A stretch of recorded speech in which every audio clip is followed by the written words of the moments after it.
If you want to have a great time tonight, if you're 18 years of age or older, come up on stage right now. You'll search around the stage area or your belly button because your belly button's missing. It's gone. Here we go. What are you looking for? My belly button. Searching for your belly button.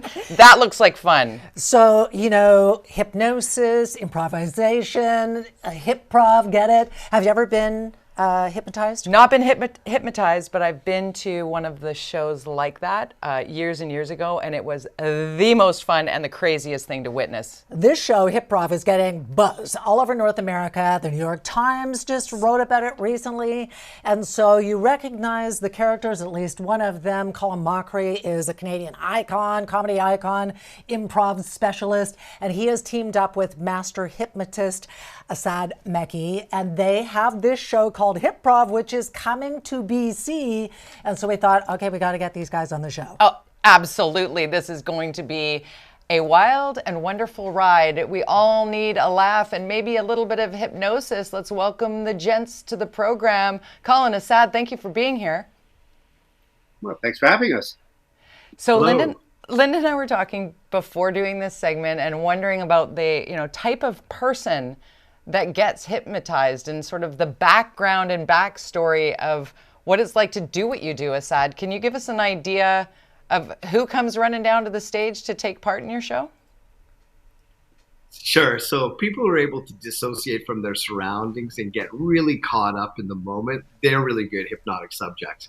So for example, two people are watching a horror movie in a theater. One person jumps in their chair, the other person screams. That one person jumps in their chair and screams, and then the other person looks at it with a critical eye and says, you know what? I don't buy the acting. We'll take the person who jumps in their chair and screams. That's me. Right? That's me. Yeah. Okay, so Colin, I understand that you were originally skeptical, and I think a lot of people think, oh, this is bogus. These people are all part of the act. I wasn't skeptical. I just was misinformed as to what hypnosis was. And when Asad had approached my manager about doing it, I thought, oh, this sounds terrifying. So, hey, let's do it. Yeah. And my favorite part still is because we couldn't rehearse the show, the first time we did the show was the first time we did the show.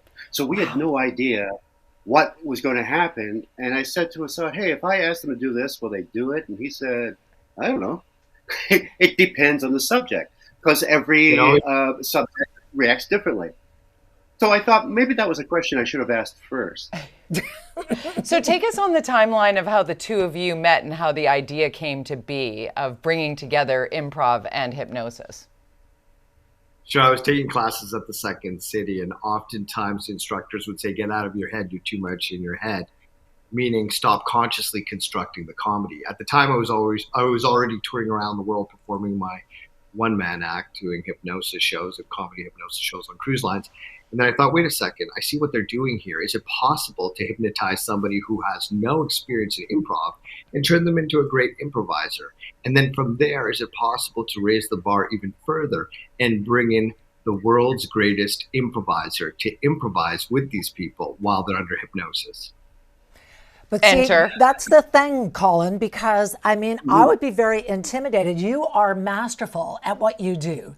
And I wonder, do the audience members measure up? I mean, how does that work? Well, how could they? Yes, the world's greatest. Right. I have to say they measure up and more at times. Asad has put them into this perfect improv state where they react to everything he or I say. So they're not thinking, they're just immediately reacting, doing what sometimes it takes new improvisers years to learn, to be able to say yes to everything that comes your way. So did you get in? The part of the brain that deals with self-reflection becomes disconnected. So when somebody's hypnotized, they no longer reflect on their behavior. They just carry out my suggestions without hesitation, without question, which makes for really good improv. You see, first-time improvisers, they'll play to the audience, they'll look nervous, they'll hesitate, they'll use filler words. These people just immediately react without hesitation, without question. And they actually keep up to Colin, which is incredible. And sometimes, just sometimes, they do some scene stealing. Oh, well have then, you hypnotized Colin? Colin? Yes, he said, yeah. And it was And? a joyful experience. Tell us Take about my it. wallet. Aside from that, we decided, because during the interviews, it's a natural question to ask, has Asad ever hypnotized you? So we thought we would do it. And I thought, hey, I might as well get something out of this. I hate writing, but I have a lot of ideas. So I thought I just need some sort of something that pushes me over that hump. So I asked Asad to give me, through hypnosis, the reason to write, or help me get through my block. And he did. And within 30 days, I'd written a script. really? Okay, Yeah. so That's apparently it works. Yeah. Let me ask you this, because you've done a number of shows and you've had a bunch of experiences. So I'll ask you both this question. Tell me something either hilarious or surprising, a moment that has stood out for you so far. Asad, we'll start with you. We do a proposal bit where the game is somebody proposes to Colin. And this one gentleman was so very much in love with Colin during the scene. When he got down on one knee, he noticed that Colin had a wedding band on. And he had some choice words for Colin because he realized that Colin was already married. It was hysterical. Cheater. Colin, what about you? There's so many. There's one scene we do. We do a murder mystery radio show where we have one person do sound effects, one person plays all the different characters that that I meet in the solving of the case. So I solve the case, and I say to the person, "So you're the murderer, going to be put away for a while," and she goes, "What do you mean? This is all in your mind. None of this has happened. You were the murderer." It was like, no. Yeah, so that was fun, trying to find a way to get around that, because I thought, oh, this could be another 20-minute scene, and we have a limited time here. We're starting from scratch here. That's great. Yeah, what I love about this show is there's no point where Asad and I can just lean back and go, let's just see what happens. It's like constant going. He does most of the work. He's making sure they stay in their trance, and he's sort of directing traffic, and he's miking all of them.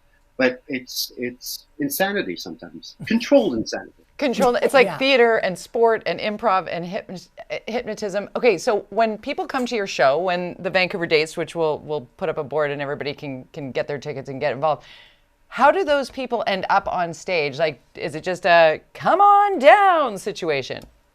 It's pretty much a free-for-all. I call for volunteers, and people rush the stage. We have to beat them back with a broomstick. It is wild. It's wild because the people who, it's so funny to watch in the audience, right? The people who are laughing the hardest, the people who know the people on stage, because they know that they're not planted. We don't use plants. We've never met any of these people before. They're just random volunteers who storm the stage and volunteer. It is hysterical. I'm curious to know, because you've done shows, on both sides of the border, if Canadians are any different than Americans, or being hypnotized, it doesn't matter, everybody's the same. Colin? I haven't noticed any difference in the two countries between the susceptibility of our subjects. People seem to, the ones who are going to be hypnotized will be hypnotized. So we haven't found anything that way. And it's the same with the improv. I mean, everything is so universal now, with shows like Who's Line. Everybody knows what improv is. Yeah. I think the big surprise for the audiences is going to be the hypnotist part, because, as I said, I think there's a lot of misconceptions out there about what hypnotism is.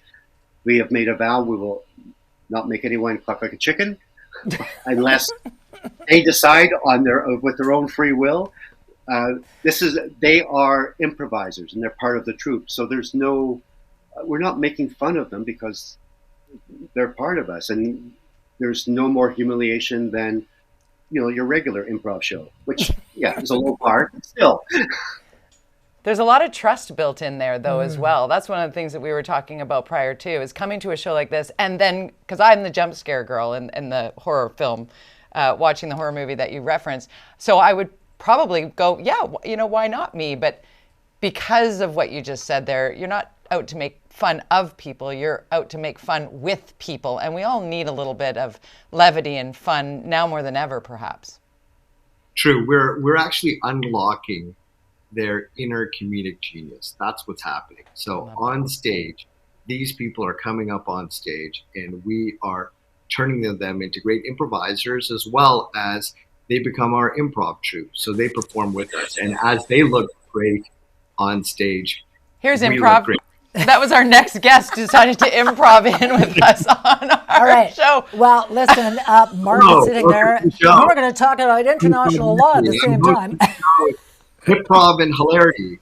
We have hit it. Sir? That's a mark. Okay. Hey, listen. Thanks. We're going to wrap this up then.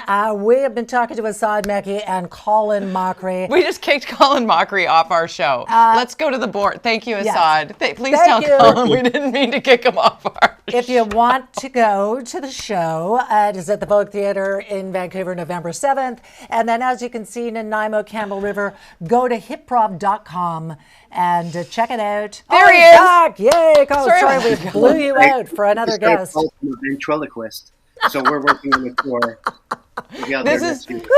This is officially the best thing that's ever happened on this show.